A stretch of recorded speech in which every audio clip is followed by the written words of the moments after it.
right field, way up there, and way out of here. Second deck walk-off home run.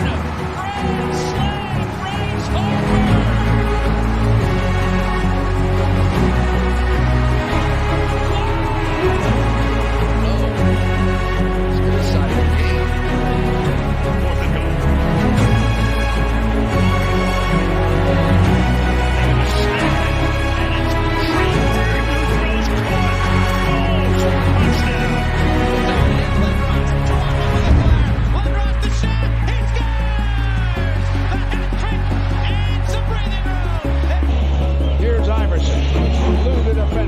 Stays right where Allen wants to go. Wants the baseline. Fade away. Yeah. He's way too good. He steps around Luke and drilled it.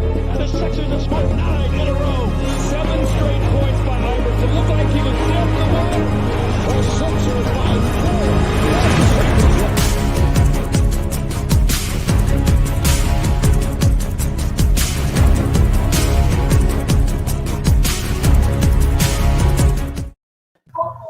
And welcome once again to the Sports Skillet Radio Show.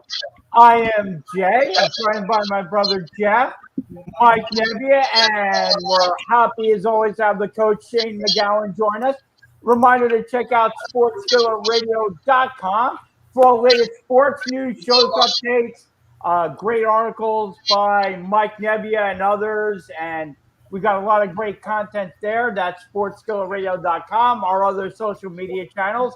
And also check out the Heat Ratio. We want to thank them for hosting us as well. They got a lot of great things happening in 2022. So definitely check out the Heat Ratio, all their social media channels, because big things are popping over there as well. So we got a lot of things happening in sports. It is, of course, the Christmas weekend. We hope you and yours are having a happy, healthy, safe, and blessed holiday weekend. Santa was generous to each and every one of you and your families. Let's start it out with the coach, Shane McGowan. Can you let everybody know how they can find you on your social media channels? Yeah, you can reach me at mentaledgeperformance.ca as well as at mental_edge_performance. How's everybody doing this holiday weekend? Couldn't be better. It's Christmas weekend, Shane. And was Santa good to you this year? Yeah, not too bad. Not too bad. All right. And Mike, was Santa good to you? I guess so. All right. Yeah, we'll get you pepped up, Mike. Well, how about this, Mike? How about this to pep you up, Mike? The Mets have a new manager. How about that? Yeah, I called it. It was going to be Buck Showalter. That's right. I saw it coming a mile away. Buck Showalter's their guy. He's going to be the one that is going to try and break the Mets out of their now 35-year championship drought. Yeah, it's been a while for the Mets, I'll tell you that.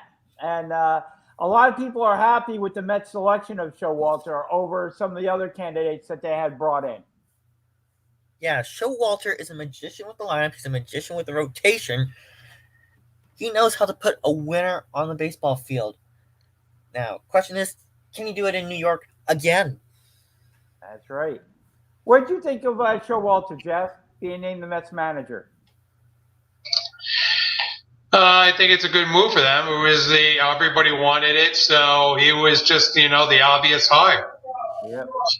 Definitely, and give the Mets a veteran hand rather than any of the unproven or rookie people that might be in a rookie manager. He knows how to handle New York, so I think it'll be a good hire for the Mets and definitely add to the competition within the NL East once they get the whole CBA agreed to, which could be a while. So we don't know when that's going to happen, but at least the Mets have a manager now going forward. But, we can talk about now that. Now he just needs a staff. Exactly. But a reminder also to everybody watching, listening to us out there, you could drop your comments in. We will see them. We will respond to them. We got a big NFL weekend on tap. We've already had it started as well. So if you want to talk about anything and everything, that's why we are the Sports Skillet Radio Show. Everything and anything is on tap. NBA, NHL, NFL, pro wrestling, and NASCAR. Anything you want to drop in, drop us a comment, and we will respond to it. Guys, we had a number of games already take place this week. We could also wrap up last week. We had a couple of Monday night games, a couple of Tuesday games taking place. NFL is all over the place this past week. Shane, we had your Raiders defeat the Cleveland Browns 16-14 last Monday night. It was sweet. It was very sweet. Now, like I said, we'll see. And again, Browns lost again last night too. So That's right. it's not a good thing for if you're a Cleveland fan right now. I mean, they're going down. They're going the wrong way in big way right now, and especially when every game matters. This is what it comes down to. Every game matters right now. So we'll see what happens today. I mean, there's a lot on stake here for a lot of teams out here, position wise, moving from second to seventh. It can just flip like that. So it's going to be very interesting this weekend and as well as next weekend of where everyone's going to play out. But like I said, in Cleveland's case, they're not looking too good. It was a close one throughout with the Colts and stuff, and the Colts are just basically doing what they got to do to keep winning, in that way. Yeah. So that division's getting very tough. Your Eagles got a lot to play for as well, too, in some ways. You know what I mean? It's very, very close in there with Washington still in the nip of it, and Dallas is doing their thing. But like I said, I mean, what did they say? Almost out of all 32 teams is 26 that can still figure out some way to mess you up here. So, I mean, exactly, nothing is guaranteed right now. So, I mean, it's and then with a lot of people going down with either COVID or Tampa Bay losing with injuries and everything like that, it's going to be, I think you're going to see some upsets this weekend. There's no question about that. But I also think you're going to see a lot of guys that never even heard of step up and have to play very, very aggressively too, just because of what's happening around the league right now. Yeah. Also on Monday night, we saw the Bears lose 17-9 to the Vikings. Shane, do you think this cements it as far as the Bears head coach being gone for next year for 2022?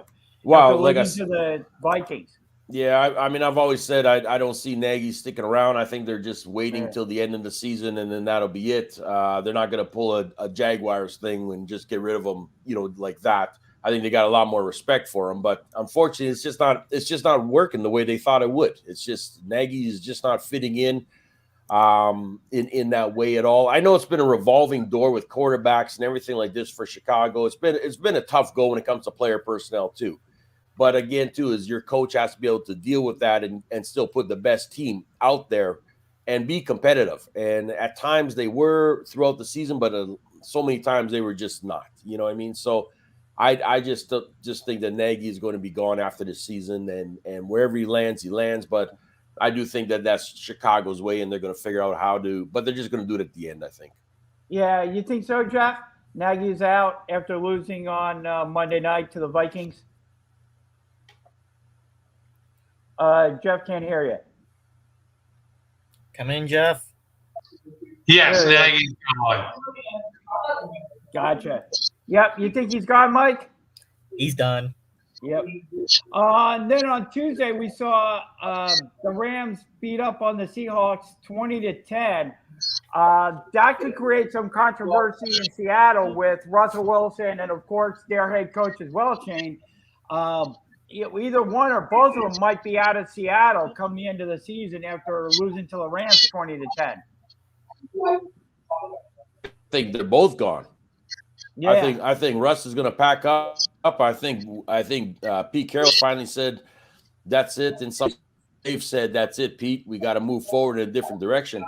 And it's funny is that north of them, up into Canada in the Vancouver area, they're trying to actually get them to come up there to do a little bit more promoting because the fans in Seattle are kind of going on the bandwagon against their Seahawks because they're not happy with them.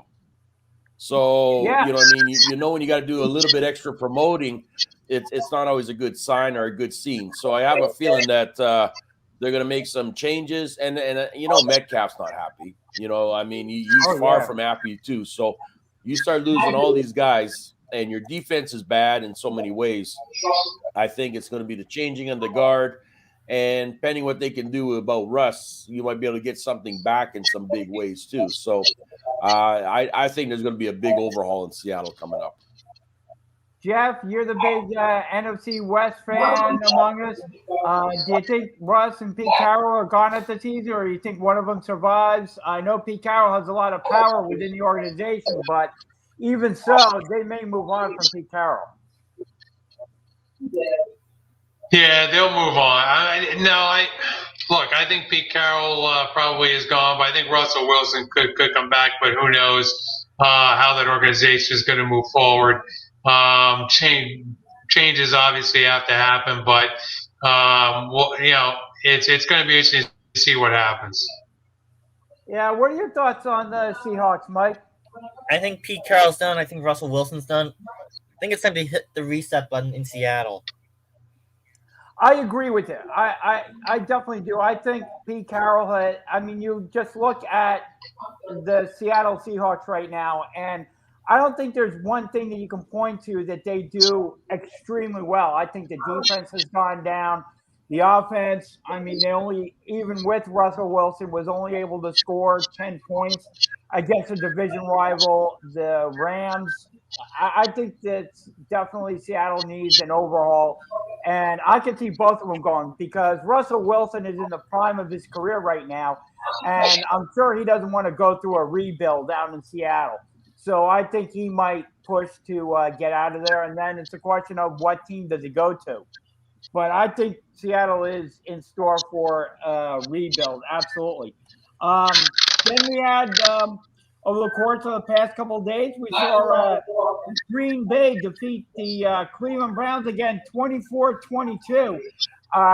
We saw the quarterback, Shane, set the all-time Packer record, Aaron Rodgers, for touchdowns over Brett Favre. Brett Favre had a nice video message for him after he set the record. And I don't know if Aaron Rodgers leaves Green Bay at the end of the season, but definitely Green Bay is cementing its rights for the number one seed in the NFC after last night's win over Cleveland.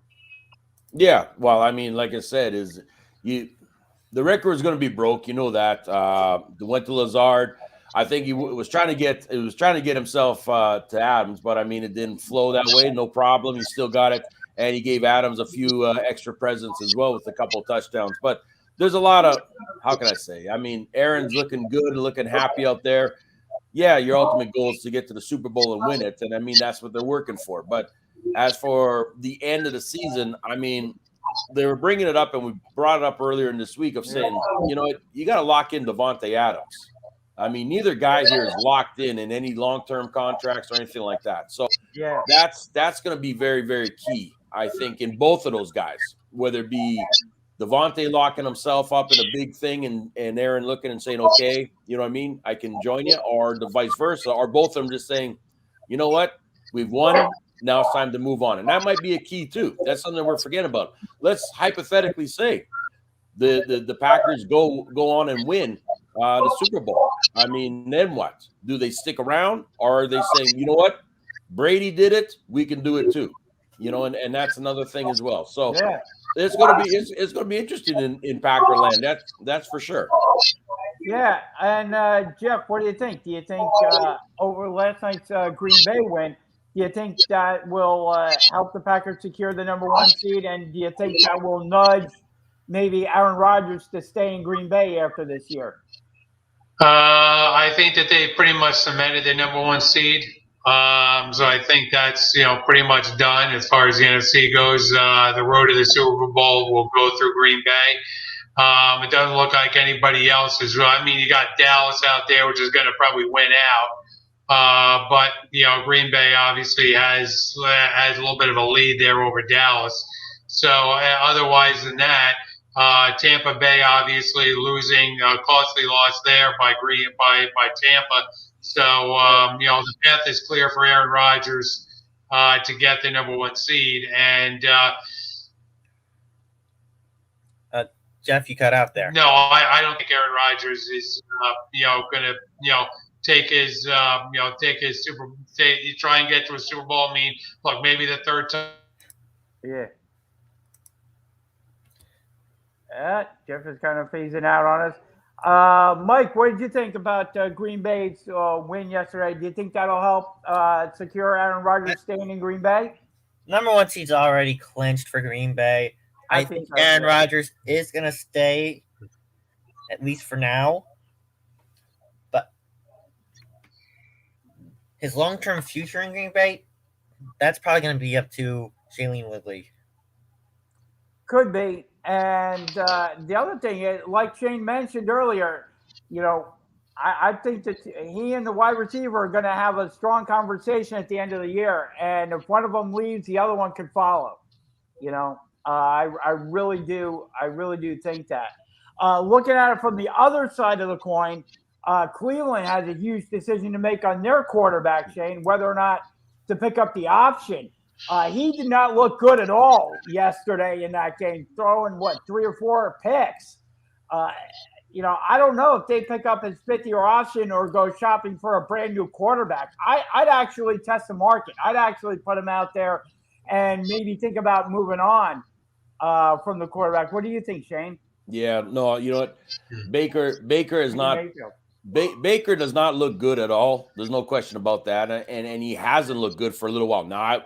You could say, is he injured? Is certain things? Yes, he actually lasted a little bit longer on the COVID protocol as well. So I mean, he's not playing the way he should. He's not throwing, and yeah, you got to look around you too and say it's not like you got a huge talented offensive talent with you out there with your receivers and everything like that. Yeah, Landry's there, but it's a little bit of a mixed bag. You got a run game, which I'll give them a lot of credit for, Chubb and Hunt when they're there, but like I said, it's a mixed bag in some ways. I don't know. I don't know what Cleveland wants to do because that's a big money that you're going to be paying close to $40 million per season in some way. And I don't think Cleveland is looking to say that we are ready or set to pay that kind of cash. So they may venture into somebody else that's sitting back and going, you know what can we get? What can we do to get this a decent price tag for somebody to come in here and help us? It isn't going to be anybody in the draft. I'll say that right now. It isn't going to be another draft pick or anything. And I don't think they want to go that low and kind of rebuild in that way because I think they've done it for so many bloody years that they're said that we've had enough.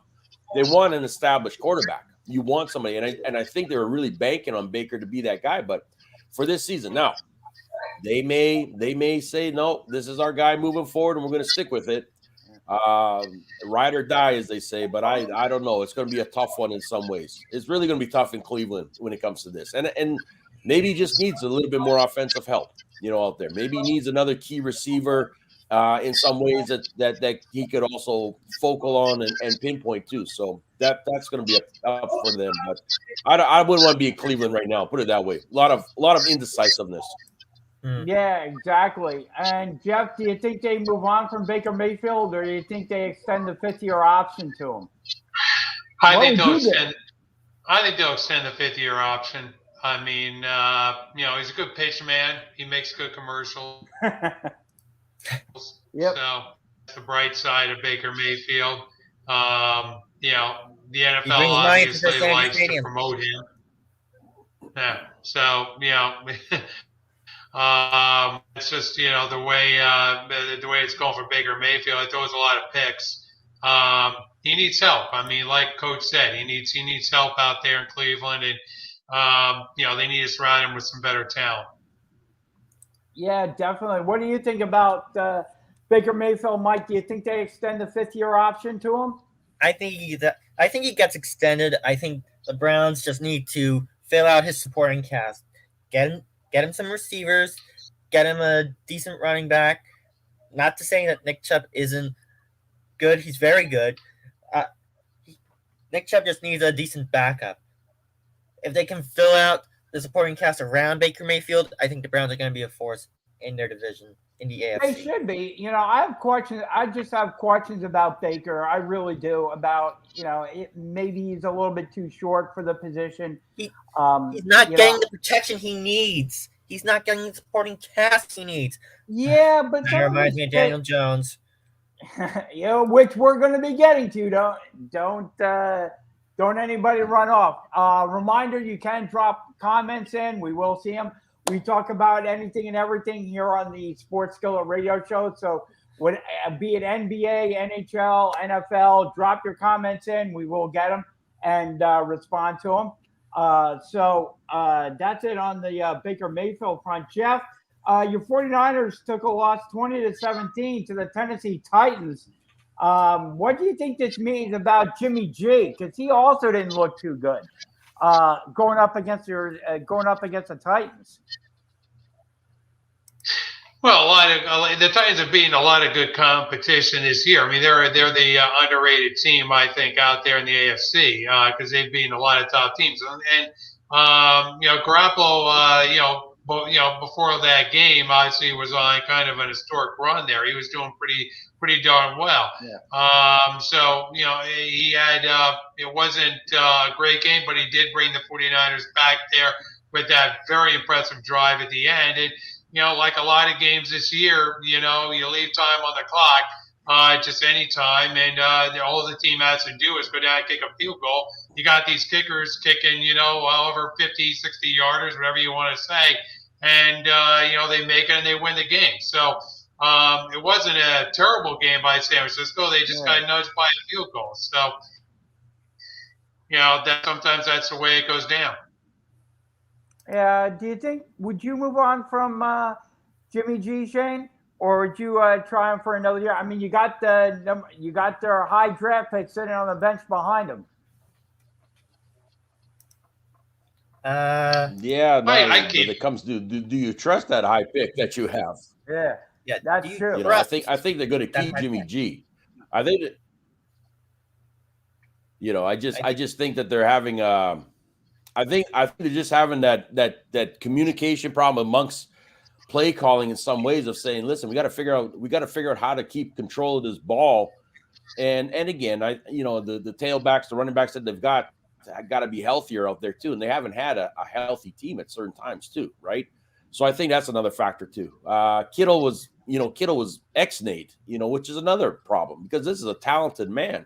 And they couldn't get him the ball. Yes, you rely on Debo and that seems to be it. But Aiyuk and Kittle are huge weapons for you. But like I said, that O-line's got to play tougher as well. And I think that's the problem is they can't control the ball. They don't have enough ball control to be able to say, we can run this timeout. We can kill the clock. We can do whatever, especially when they're up like that, or to make it a little bit more challenging for teams in that way. So I think they're going to keep Jimmy G around.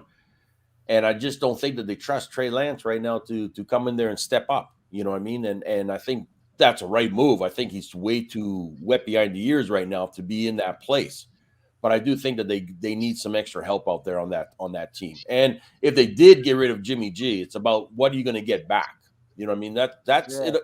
You can get rid of all you want. It's what are you going to get back that's going to actually help your team move forward? You know what I mean? Like it's not quite like let's burn the whole barn down and start from fresh. That's not what they're trying to do. You know what I mean? They're trying to figure out key pieces here and there to make this and make them more stable in their division and be able to progress. And I think right now that's what they're trying to figure out right now. I don't know. Jimmy's got to learn ball control a little bit better. And I think Shanahan needs to understand that play calling too a little bit better in some ways as well. Yeah. What do you think about Jimmy G, Mike, and the 49ers loss to the Titans? Question is, do you trust that high draft pick? Do you trust Trey Lance? Personally, I don't trust him right now. I think you stick with Garoppolo for at least another year or two before you go to Trey Lance. So the plan would be to stick with Garoppolo, then go to Trey Lance when he's ready. Yeah, that could very well be the case. And the only way we're going to know how ready Trey Lance is by the coaching staff. If they feel comfortable with Trey Lance and going forward with him as a starting quarterback, because Jeff, they have designs on the playoffs and possibly winning the division. But how do you think they stack up? Even going with Trey Lance against the Rams and the Arizona Cardinals, which we'll get into too. Well, the Arizona Cardinals stink right now. I mean, if you look at Arizona, I mean, they're nobody's prize right now. I mean, they're eminently beatable, as you saw, last night. Just the Yeah. honor of a game out there in the desert. Um, so that, I don't. I will say that they're missing some key pieces, obviously, and but then again, so is everybody. That being said, I think the team to watch is the Rams out there at this point, because it looks like they're going to win the division at this point, with Arizona having to play Dallas next week. It looks like the Rams are in position to take that division.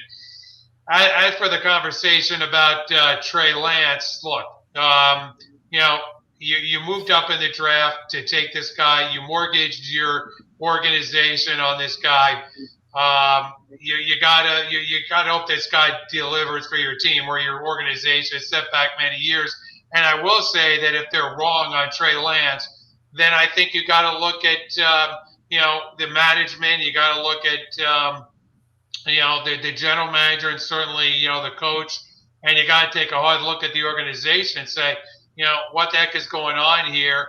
Why is it that And again, you're looking at guys that were extremely they're extremely talented guys in that position, that are in those key positions, like Shanahan and so forth. But you got to wonder about some of the play calling of Shanahan, like Coach was saying.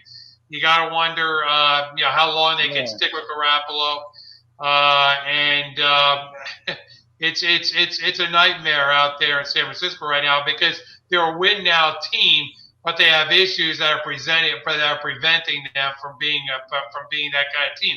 If I was them, look, if you're really interested in winning a Super Bowl, maybe go hard after Aaron Rodgers. Bring Aaron Rodgers to the West Coast. Why not?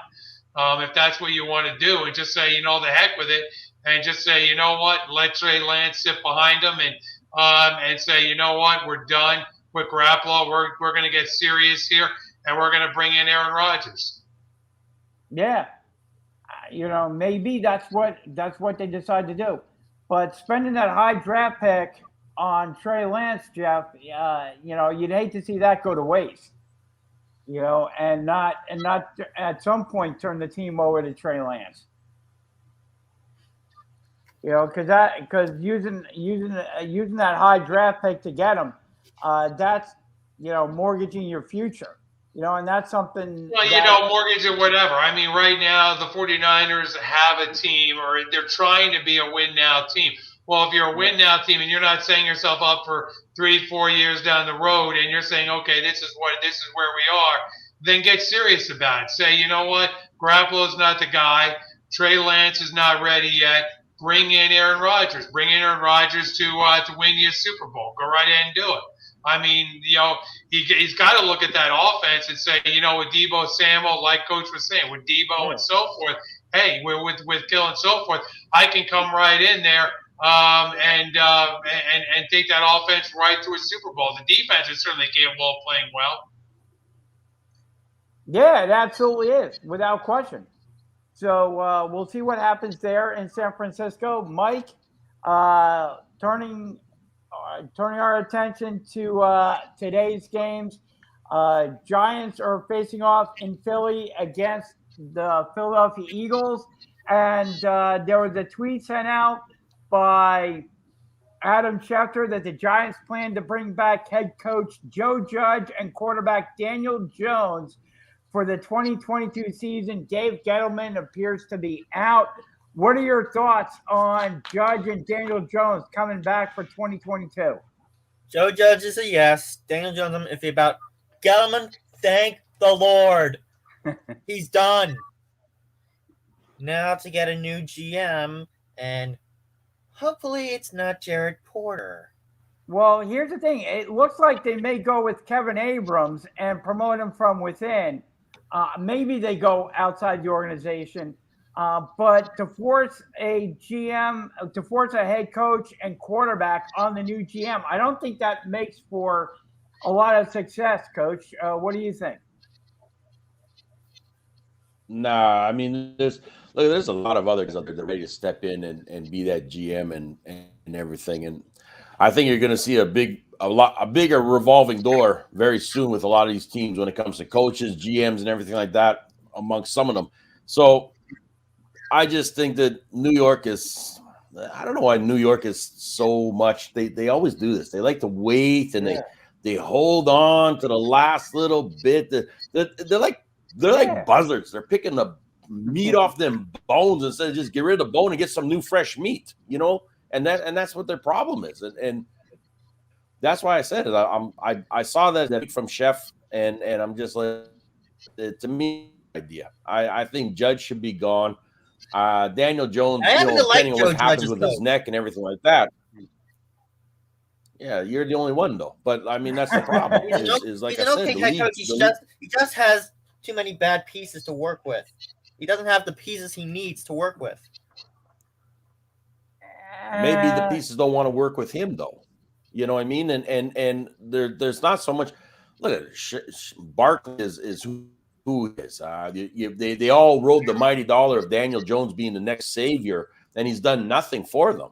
So many ways. So you're going through offensive coordinators. Sometimes you got to look at yourself in the mirror and say, maybe I can't coach this team. And I think Joe Judge is that type of guy where he's going to pick on everybody else before he looks at himself. So he's the guy that calls it all, and he's not doing a very good job out there. And he's putting bad players in bad situations. And yeah, every team has gone through their injuries. So nobody can say anything about that. We've all gone through their injuries and so on. But New York had a lot higher expectations of making it a lot further in that division, the weakest division of all divisions, and they haven't done anything. You know what I mean? So I think, like I said, it's now coming down to you got to look at the top brass and go from there. But personally, I don't think Joe Judge is a coach at all. I think that guy needs to get out of there, and I think they need to get a new regime in there. Yeah, what do you think, Jeff, about Judge and Danny Dimes returning for 2022 and Gettleman being out of New York, apparently? Well, good for if they can get Gentlemen out of New York. That'll be good. That'll be a star. But that team just needs a clean house. I mean, up in New York. I mean, fresh quarterback, fresh coach. The coach is probably going to stay.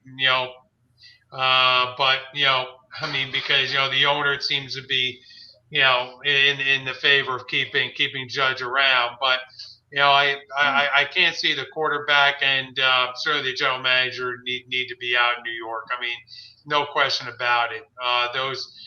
That it just stinks up there. It really does. I mean, that's just the Giants, one step above the Jets, and that's not very good.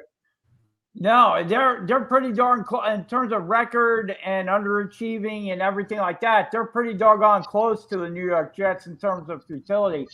As far as I go, I hate the fact that they would promote from within, because when you promote from within, you're kind of keeping the same thought process.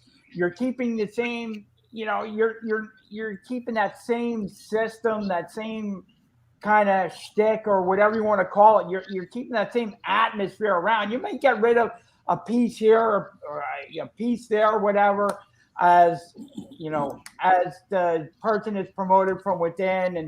But I think the Giants have to go outside of the organization and bring in fresh thoughts, fresh ideas, fresh thinking. Don't hire. And it's not against Kevin Abrams. He may be a very capable GM, but the fact that he's within the organization and has that certain thought process, I think the fans need a brand new thought process brought in there. And I think they need to go outside the organization. There's currently a guy doing analyzing for ESPN, I believe on Monday nights. That would be a really good GM for the New York Giants if they would go out and sign him. And I think he wants to go back to being a GM too. But I think they definitely need to go outside the organization. And then don't announce that you're bringing back Joe Judge or Daniel Jones for 2022, because now all of a sudden you're saddling the new GM with the head coach and the quarterback. You're two key decisions on improving a team. Let that GM have autonomy. Say, okay, we're going outside the organization. We're going to bring in new thoughts, new ideas, a fresh way of doing things. And then let that GM have the autonomy to say, all right, I like Joe Judge. I'm going to give Joe Judge a prove-it season and see how he does. Or I like Daniel Jones. I don't like Daniel Jones, and I'm going to go out and get a quarterback. I know this isn't a quarterback draft, but maybe you can sign a free agent quarterback or trade for a quarterback that may want to come to New York. What was that? Russell Wilson's out there. Yeah, Russell Wilson may be available. So I'd be all over that jersey if they got him. I would pull a Chase Elliott celebration if they announced on SNY the Giants have acquired Russell Wilson. Yeah, and I mean, it's a I mean, as far as the organization goes, I mean, yeah, they've been suffering in futility for a number of years, but to say that, okay, I'm going to bring back Daniel Jones when he hasn't really done a whole lot for the organization. I mean, he turns the ball over quite a bit, but please do not bring in Jared Porter. Yeah, but I mean, let the GM have the autonomy to say, okay, this is how I want to remake the roster. I want to trade Daniel Jones or release Daniel Jones or do whatever with him, Or maybe the new GM wants to give Daniel Jones one more prove-it year, but let the GM have that autonomy. Let the GM have a fresh way of doing things. And maybe it's not bringing back Joe Judge and Daniel Jones for another year. Maybe it's firing the head coach and the quarterback and starting off fresh and rebuilding the entire organization, from the ground up. Maybe that's what the new GM wants to do, but let him have that autonomy. I think if I was the GM of the Giants, I would say, Joe Judge, you got to prove yourself this year. Jones, I think we're going to go out and get a quarterback in the draft. Yeah. I know this is not a quarterback draft, but we need someone different. Yeah. And if we can't get one, you'll have yourself a prove-it year as well, because next year, I believe that would be a quarterback draft. Could be. I mean, certainly. So there is So there is a threat to Daniel Jones coming in the 2023 draft. Yep, I would say so. Give him a quarterback threat. Yeah. Definitely get another quarterback behind Daniel Jones that can come in there and push him. What do you think? Jeff? Because what do you think, Jeff? His backups aren't doing much. No, and with COVID around, you definitely need a good backup quarterback, Jeff. I mean, we're seeing that around the league. You definitely need a good backup quarterback. And right, Jeff? we lost Jeff again. Yeah, I mean, hey, that's the way it goes. That's the way it goes in the NFL right now. You need to adjust. So, it's just what's going around right now. So you gotta be prepared, and you gotta do the best you can what you have. Yep. And Mike, 1:00 this afternoon, it'll be Jake Fromm taking on the Philadelphia Eagles for your New York Giants. I don't have a lot of confidence in the Giants winning this game, Mike. I'm definitely not picking this game because Jake Fromm, really? Exactly. That's where the Giants. A good backup quarterback in COVID times. Giants don't have one. Yep. Yeah, Jeff. Jake Fromm taking on the Philadelphia Eagles. Not a good sign for the New York Giants. This is an awful game. Eagles should win in a blowout, but hey, you never know the way the NFL goes anymore. But I'd be surprised. I go with the Eagles. Yeah, what do you think, Shane? Jake Fromm taking on the Philadelphia Eagles. I think this should be a cakewalk for the Eagles. I think you're going to see Jalen do what he does best. We're going to take off. He's going to get some points. He's going to get Goddard, I think, a little bit more involved as well too.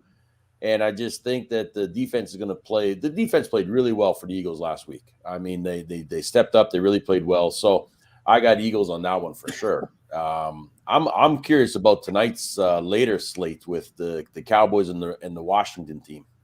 Yeah, the Cowboys have secured a playoff spot. They could go a long way to securing the division with a win, no doubt about it. Jeff, how do you see that game going down with the Cowboys and the Washington football team?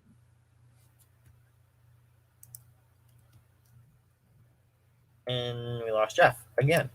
We lost Jeff. Yeah, having some technical issues. Well, Mike, how do you see that game going down? Washington I'm gonna pick football team. Washington. Not I. I think the Dallas Cowboys. I know Taylor Heineke should be back quarterbacking the Washington football team, but I just don't. I know they got safety Cam Curl back. They lost All-Pro guard Brandon Scherf, heading to the COVID list. I mean, Washington is really banged up. I see Dallas being able to handle the Washington football team in that one. I know the Dallas Cowboys. The offense has been kind of mediocre, I will say. The past few weeks. They got to get their offense going. This could be a good week to get that offense going. They've been relying a lot on their defense, which has done really well the past few weeks. I really like the Cowboys defense. As an Eagles fan, I'll admit to that. They've got good players at every level of their defense, so that makes them a really tough team to go out and play. And, like Jeff mentioned before, they do have an outside shot at getting the number 1 seed, so they do have something to kind of play for. Making sure they secure the division and also possibly playing for that first round bye, depending if they can get Green Bay to lose a couple of games to close out the season. So, there is something to play for there. So I just see Dallas coming out and beating the Washington football team this week. So, so I do think that's going to happen. Monday night we have and game. We have the Miami Dolphins taking on the New Orleans Saints. Kickoff will be at 8:15. Shane, how do you see that game? That one's Saints are in a world of hurt right now. Yes. Dolphins I know are only favored maybe by 3. But Saints are just not. Saints, for whatever reason, can't get a quarterback to work for them. They can't get anything working for them. I love Kamara. But like I said, he's your workhorse. But overall, their defense is not bad. Don't get me wrong. Their defense is not bad. I mean, we saw them. They beat Tampa. No question about that. They've always struggled. Tampa's always struggled against the Saints. So it really doesn't matter in some ways. But I'm just saying is that overall, I think Miami. If Miami can come in there with healthy guys too, I think Miami's going to take that one. I just don't trust the Saints offense. I really don't. I really have a hard time with them, and you can only do so much with Kamara and Ingram in this backfield. Yeah. But I just don't with Taysom Hill. He's shown his inconsistency in so many ways, right? And then you've got the 3rd string quarterbacks coming or 4th string quarterbacks coming in. Ian Book is going to start a quarterback apparently for the Saints on Monday night. Yeah, so they're down to the rookie 3rd stringer. It doesn't look good against the Miami Dolphins, who have been playing a little better as of late. Yeah, defensively they're playing a lot better. You know what I mean? And you're right. You're bringing in a 4th string who's basically going to play dump off. So Kamara's going to get the work. Ingram's going to get the work. Everyone else is going to be just doing wind sprints, running down the field and stuff. But Miami's going to be able to shut that down real fast when they know that that's all that they can do. So, like I said, it's not a good game, especially for Monday Night Football. It's not a good game, that's for damn sure. Yep. What do you think, Mike? I am picking the Saints to win this one. Both teams need a win to stay in the playoff race. The Saints are going to want it more. They may want it more, but they're really beat up at this point. I gotta go. I gotta go with Miami on that one. Shane, your Raiders are hosting the Denver Broncos. Both teams come in with identical 7-7 records at 4:25 this afternoon. Do you think your Raiders have a shot? Well, they got Locke that's playing for Denver. Yeah. Right. So I mean, I think my Raiders have a good shot. I know we're busted up a little bit on defense, but offensively, other than Waller being out, Renfro's going to be the guy, and then Jacobs is running strong. So I mean, I'm going to give it to my Raiders. I don't.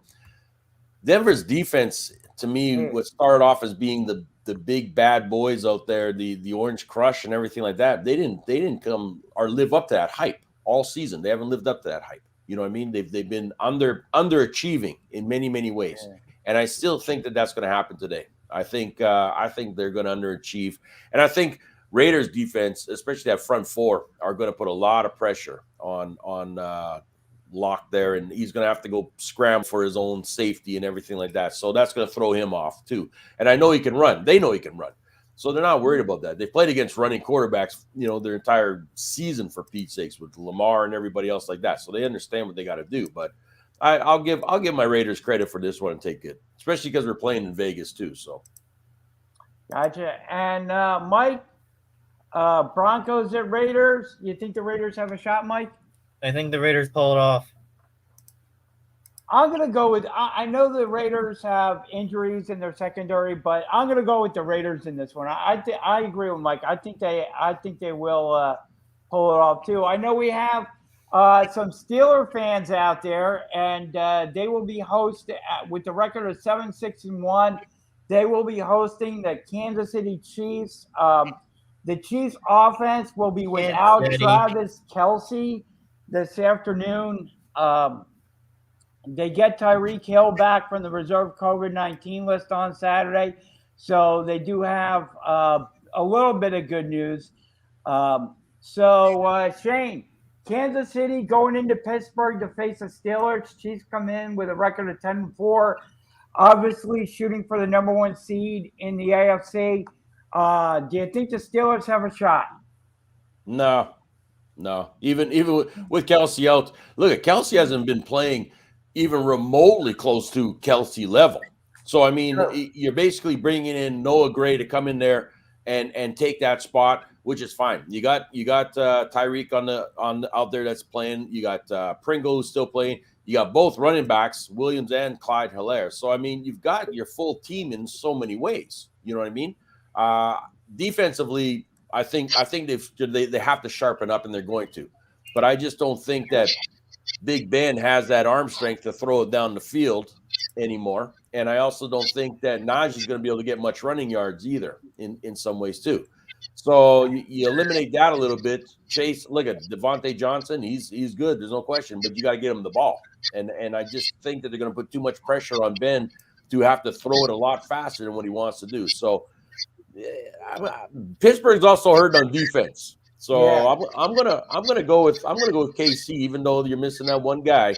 But to me, I think that guy that you're missing is not quite as key compared to a Tyreek or everyone else. Gotcha. Jeff, we were talking about Kansas City Chiefs going into Pittsburgh to face the Steelers. Do you think the Steelers have a shot in this one? No, I think Kansas City is a better team.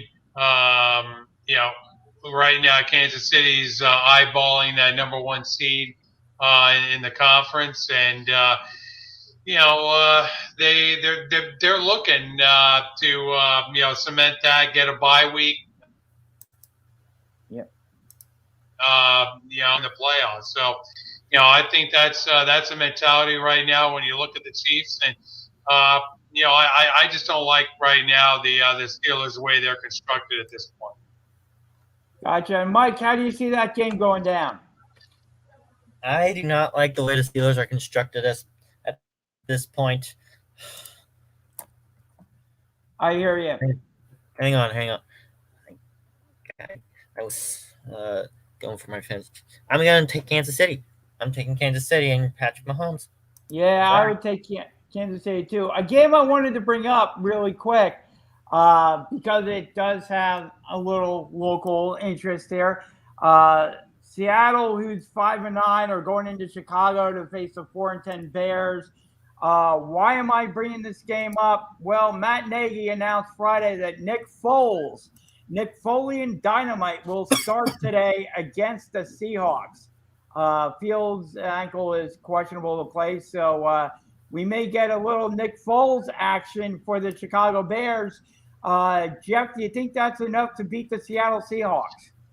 No, I think Seattle is playing better right now, and I think the Bears are a total joke. So, give the game to Seattle. Gotcha. Mike, do you think Nick Foles will make a difference going up No. against the Seahawks? No.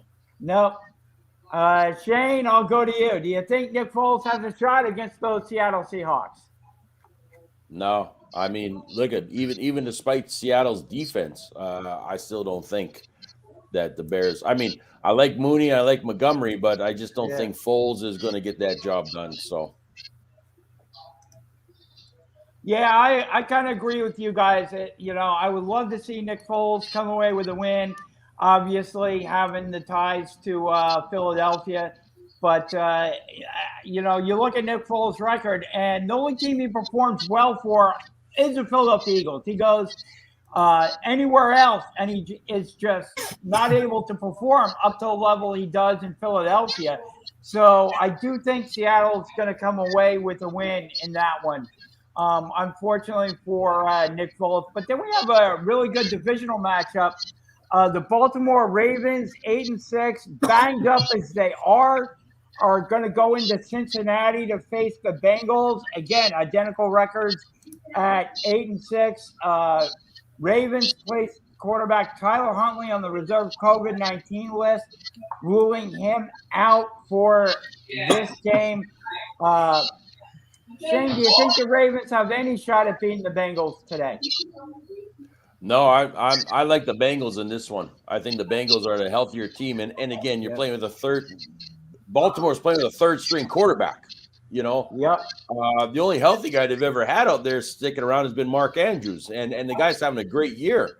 But overall, that team is just getting beaten up.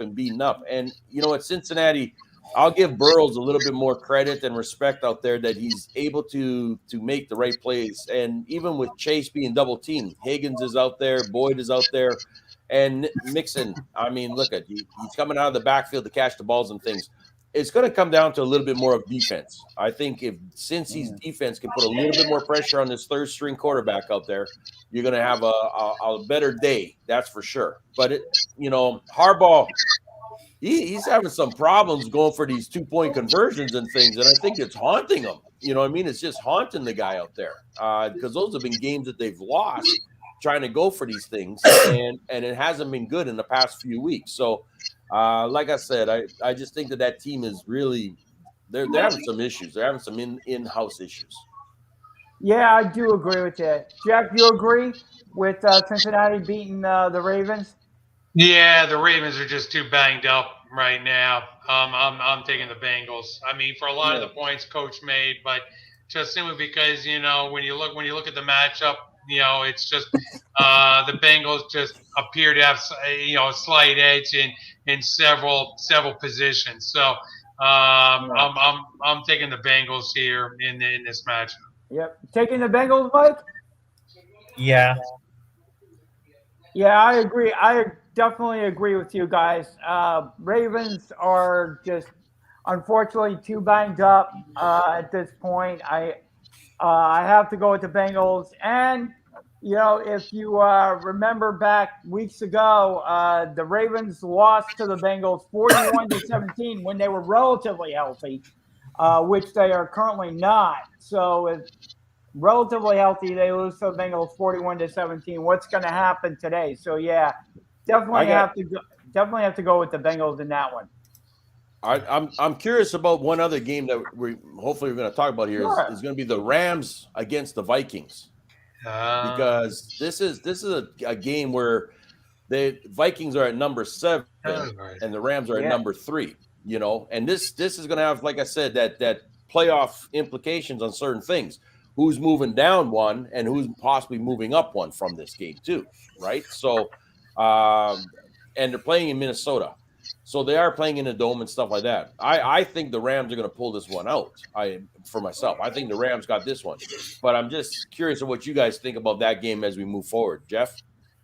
Yeah, I like the Rams in this matchup. The Vikings, they don't impress me right now. I mean, Cousins right now. I mean, geez. I mean, that last game last week. I mean, it was just, it was a nightmare. I mean, they won the game, right? I mean, they did, Yeah. but man, oh man, it wasn't impressive by any means.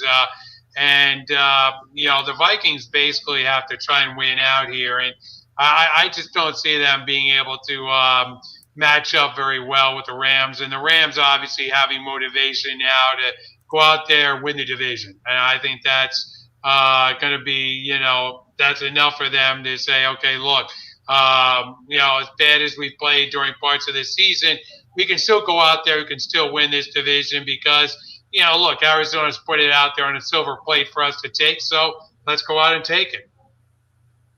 Yeah, what do you think about this game, Mike? Do you think the Rams can get a win? Yeah, Rams are going to get a win in this. No question about it. The Rams are just too well built for the Minnesota Vikings. Yeah, I definitely agree with you guys. I look at the two teams, and the LA Rams seem to be starting to peak at the right time, getting some guys back healthy again, and the offense just seems to be gelling right now.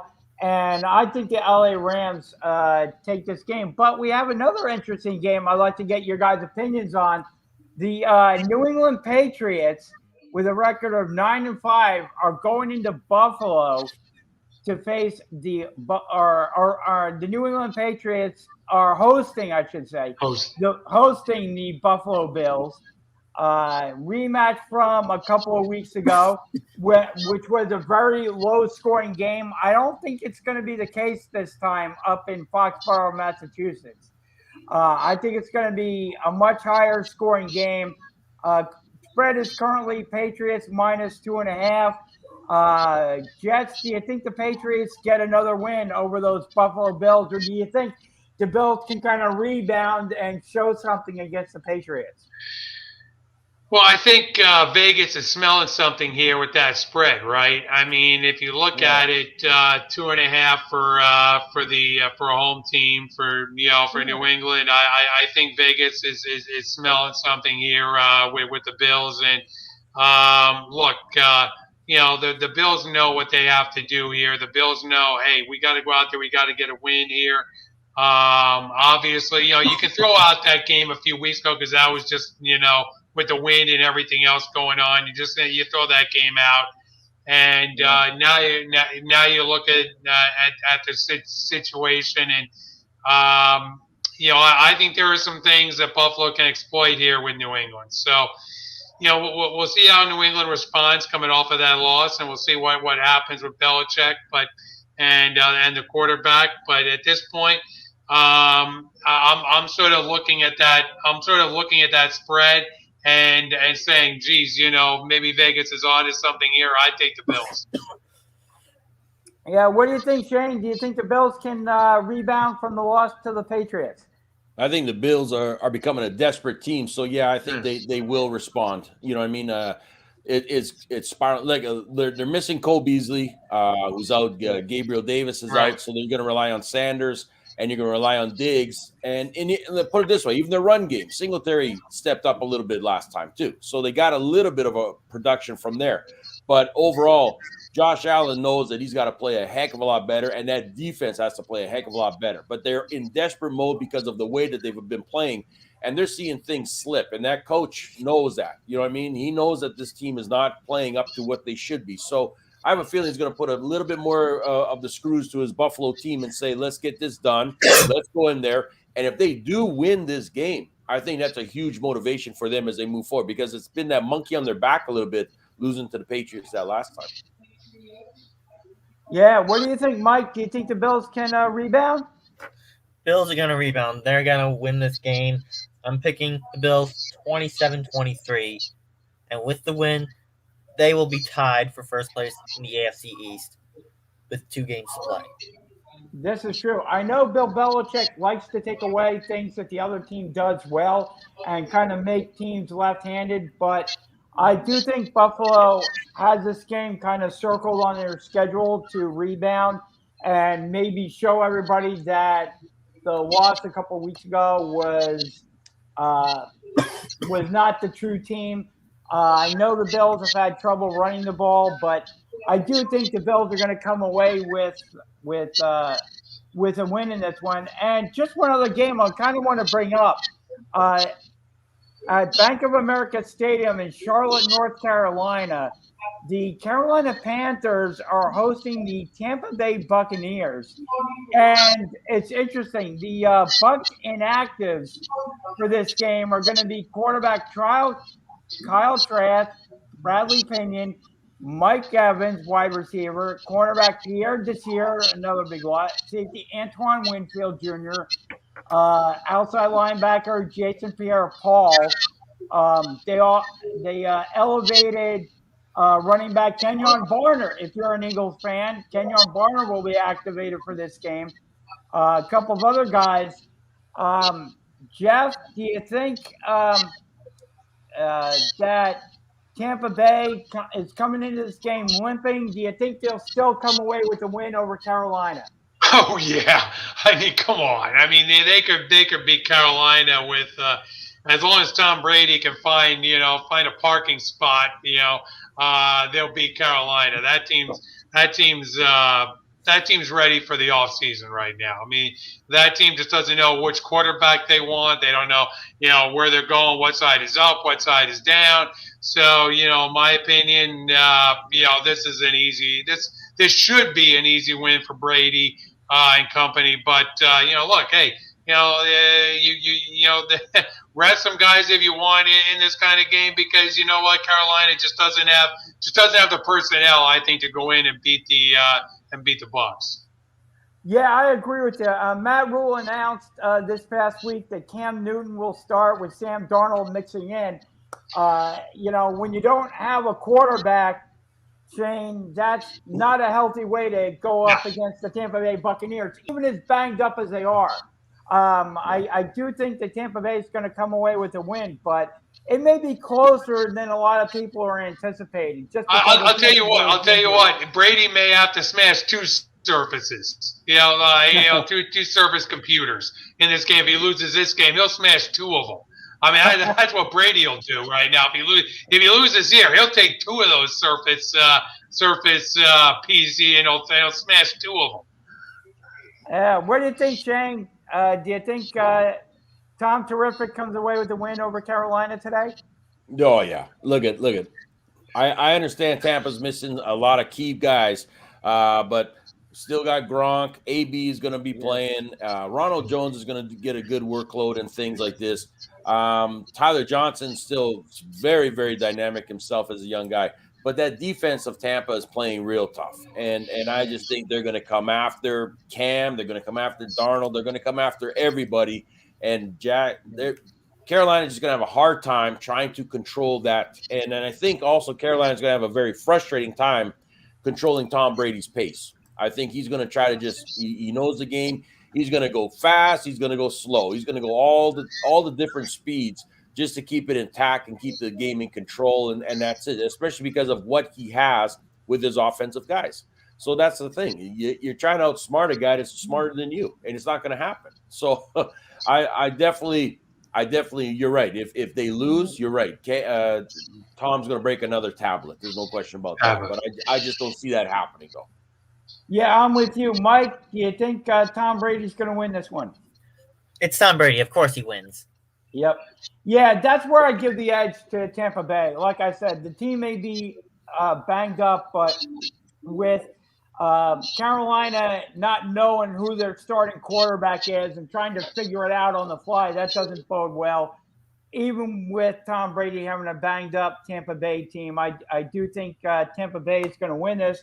And I'll go around the horn now. I'll get everybody's top 3 picks of the week. Mike, I'll start with you. Your top 3 picks of the week. I'm going to go Rams over Minnesota. I'll go Buffalo over New England. and I will go Kansas City over Pittsburgh. Gotcha. And Jeff, I'll go with you next. Oh, let me bring up my picks here. Go to Shane for a second. Okay, I'll go to Shane. All right. Okay. I'm taking the Chargers over the Texans. I've got the Bucks over the Panthers, and then I'm also going to go with the Cowboys over Washington. All right, there you go. Jeff, are you ready? Or I am ready. I'm taking Eagles over the Giants. Why not? I mean, the Giants are just a wreck, so why not there? And I'll take the same two picks as Shane. I'll take the Bucks over the Panthers. Like Shane said, if Tom Brady loses again, he's going to smash another tablet. So we'll see what happens there. And I'll take the Chargers over the Texans because that's just an easy game. I mean, that's just too easy.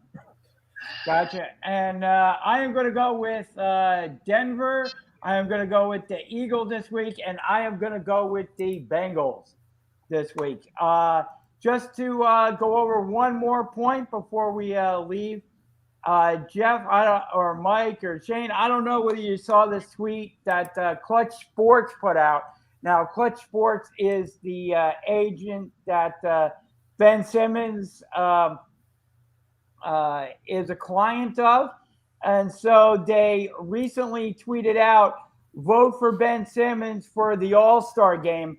I couldn't believe that they put out this tweet and they did it. I mean, I think it's total BS that they would even try and get people to vote for Ben Simmons for the All-Star game.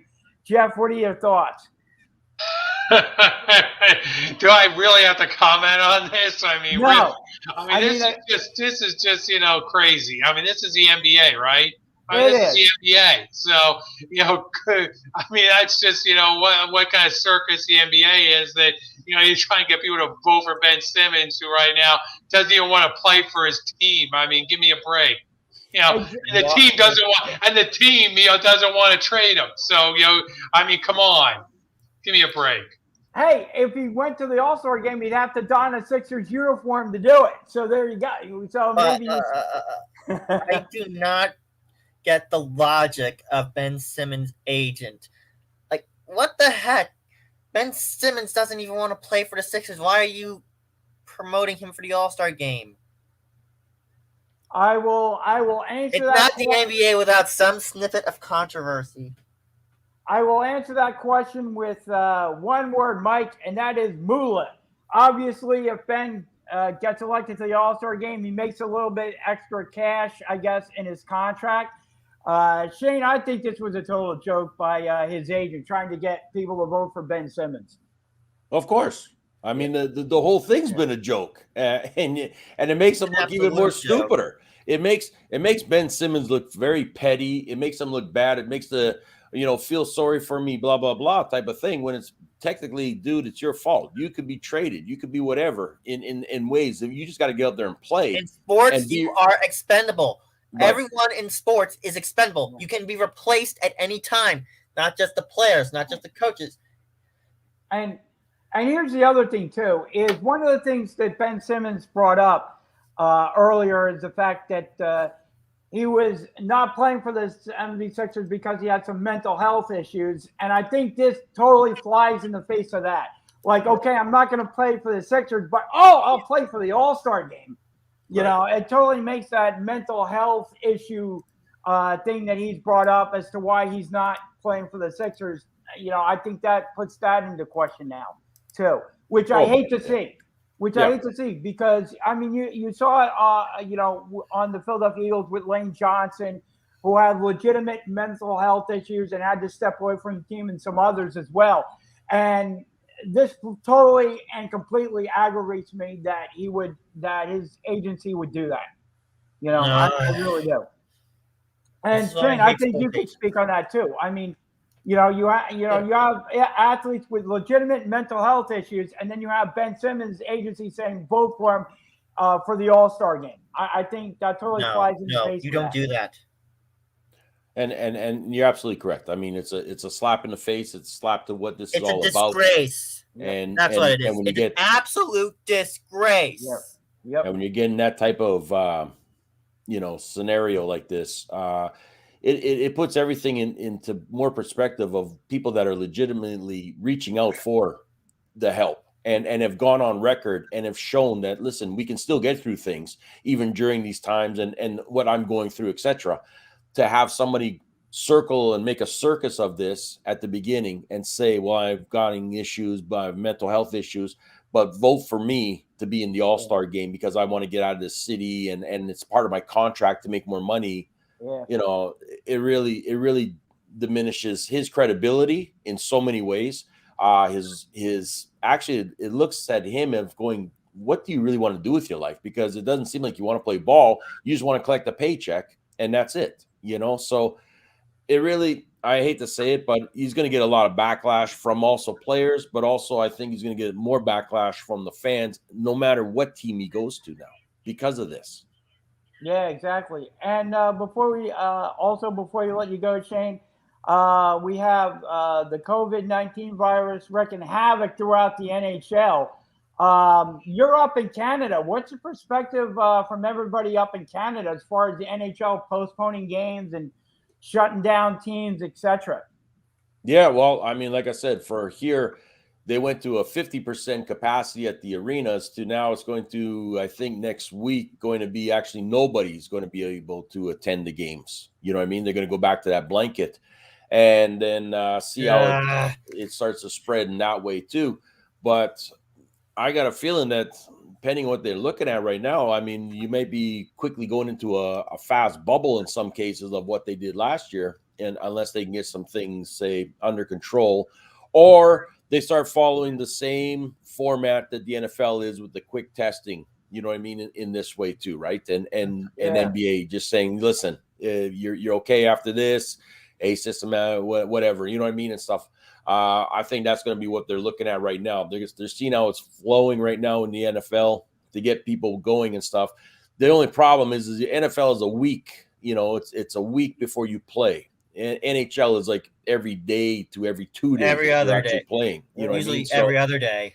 And depending on where you got to play. So that's the hugest hiccup I think that they're facing right now. So I guess they are looking more at the NBA of what they're doing and how it's working for them in some ways. But it's right now for fan base wise, they're going to close it down for a little bit and stuff. Yeah, I would think so. And you got maybe some different protocols between the U.S. and Canada too. That's the other thing that some of these, like the NFL, doesn't really have to take that into account because you have all the teams within the U.S. But the NHL has to take that into account with what you guys up in Canada are doing versus what we are doing here in the U.S. Right. And that's something that has to be taken into account too within the NHL when it comes to trying to get these games in and fight the virus, etc. Yeah, you know? and that's what I mean. So everybody's hands are tied in so many ways right now, and I think that's what they're trying to look at and say, okay, well, they'll start collecting the numbers, seeing what their players are right now, and possibly again for players themselves putting more restrictions on them in some ways too, right? Exactly. So guys, Mike, Shane, anything? I'll open the floor up. Anything you guys want to get in before we sign off for the week? Not for myself. It's been interesting. We'll see how the weekend plays out of who gets changed when it comes to the divisions and stuff. Because, like I said, we're gonna get a little bit of mixing and matching. I think with some wins and losses this weekend. I think so too. And a little something I want to get in first. I do want to wish the Hightstown boys basketball team and girls basketball teams good luck in their seasons. I'm going to be with them for their home opener January 7th. And news from the Earnhardt family.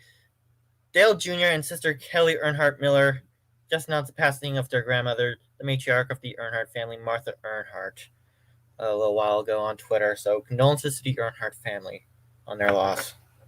Absolutely.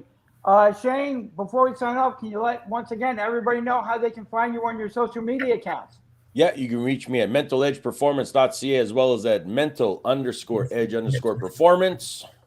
Thank you very much. It's been a blast, everybody. Thank you guys for tuning in. Hope everybody is having a very happy, healthy, and safe holiday weekend so far. We got New Year's coming up this week, so tune in for our New Year's show. Reminder to check out the heat ratio.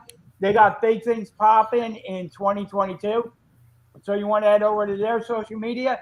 And as always, check out our social media and sportsskilletradio.com. We got our huge Twitter account up there. Great pieces by Mike Nebbia and great stuff going on there as well. Thanks, everybody, for tuning in. And we look forward to talking to you again next week.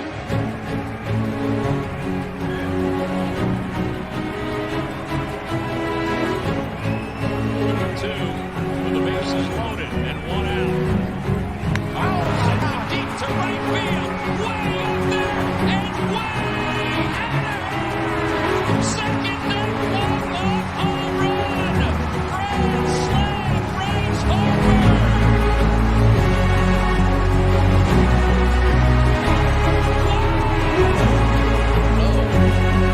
It's going to decide the game. Fourth and goal.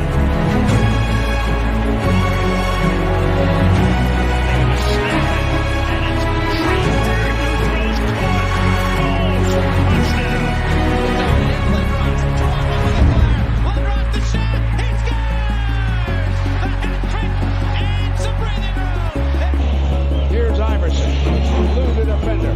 Stays right where Allen wants to go. Wants the baseline. Fade away.